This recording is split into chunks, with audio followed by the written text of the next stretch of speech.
folks, I'm happy to report that it's a new day in U.S.-Israel relations. And under the Trump administration, our historic alliance with Israel is stronger than ever. At the center of these strengthening ties is the United States ambassador to Israel, David Friedman. As America's top diplomat here, Ambassador Friedman plays a pivotal role in the U.S.-Israel relationship, meeting frequently with Prime Minister Netanyahu and President Trump to ensure that the alliance between our two countries remains rock solid. From the moment his nomination was announced, our team at Christians United for Israel strongly supported Ambassador Friedman for his current position.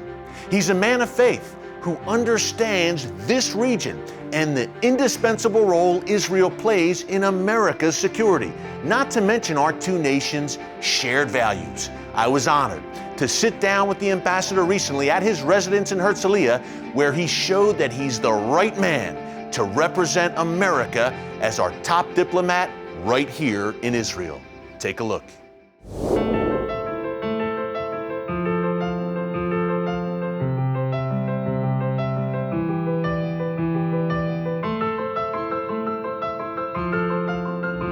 Ambassador, thanks so much for joining us today on The Watchman. Eric, it's a pleasure to be with you. Thank you. It's great to be with you, Ambassador. You know, after 8 sometimes rocky years in the U.S.-Israel relationship under President Obama, it seems like the U.S.-Israel relationship is renewed once again under President Trump. Now, you have a firsthand view of that. Talk about the great relationship. It's always been great, but talk about how the ties are being forged even stronger once again. And if you can talk about the great relationship between the Prime Minister and President Trump. Well, the Prime Minister and the President have a phenomenal relationship, and I've had the opportunity to be with both of them, both in the States and in Israel, when they've met. And it's a pleasure because, I love our country and I love Israel, and you want the leaders to get along and to like each other. And so it's just such a breath of fresh air to see them together and to see how they interact. It's really a special relationship. Ambassador, talk about the shared values between the U.S. and Israel. You know, the ties are just, once again, it seems like the cooperation just is in a great place once again under the Trump administration. Talk about their shared values. And again, you have that in your position, you have that firsthand view of the relationship. Talk about what we share in the cooperation between our two countries. Well, in the first place, both countries are rooted on Judeo-Christian values. Even I mentioned this at our July 4th party when John Winthrop came to, as a pilgrim, came to the United States. He spoke to his flock right before they landed, and he spoke about the importance of the God of Israel being with the pilgrims. There was a notion, even in the very early days of our country, the notion of these Judeo-Christian values, and of course Israel itself, as a Jewish state, is founded upon the same principles. So it's really, at the core, these two countries are very much alike. We have shared values, as you said, but America and Israel also have shared enemies, I think, in the form of Iran, of course.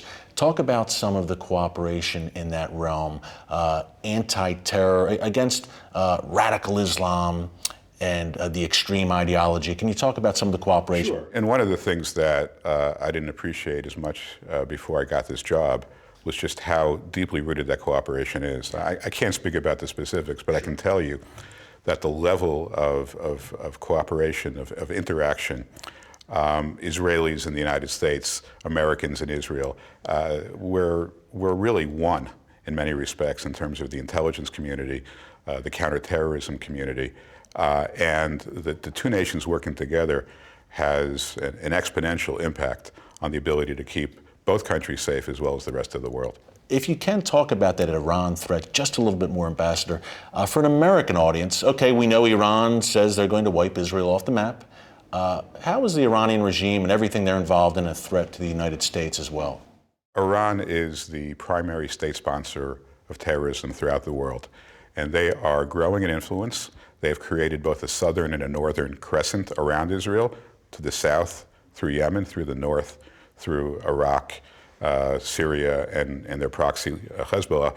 And the real danger is that as we defeat ISIS, as we are doing, and as we will continue to do, and I should say the Trump administration has done an incredible job of accelerating that victory, But as ISIS leaves and creates a vacuum, the Iranians are trying to move in. And it is essential for the world, for Israel, for the United States, the entire world, that we keep that from happening. Obviously, you're based in Tel Aviv now as the ambassador, top diplomat to Israel from the U.S. President Trump talked a bit during the campaign about possibly moving the embassy to Jerusalem. Is that still on the table? Is that something the administration is still considering? It's certainly on the table. The president, in his comments when he signed that initial waiver in June, made it very clear that the embassy will move. It's not if, but when.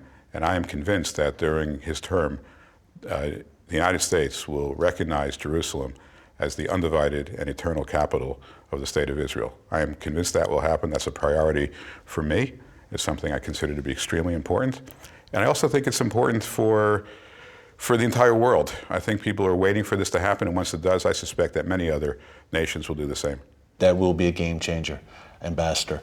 You're involved, obviously. President Trump has made peace here in the Middle East, a strong initiative of his between Israel and the Palestinians. You're involved in those peace talks, obviously, as part of the U.S. delegation. What can the Palestinian leadership do? What do they need to do? I think the burden on the Palestinians is to convince people, not just by words, but by acts, that if they're given greater autonomy, we're not going to end up with another Gaza, right? Because there's not a single Israeli, not a single Jew in Gaza, and it's become a security nightmare, not just for Israel, but for Egypt, frankly, for the entire world. They have to be able to end incitement, end the encouragement of terror.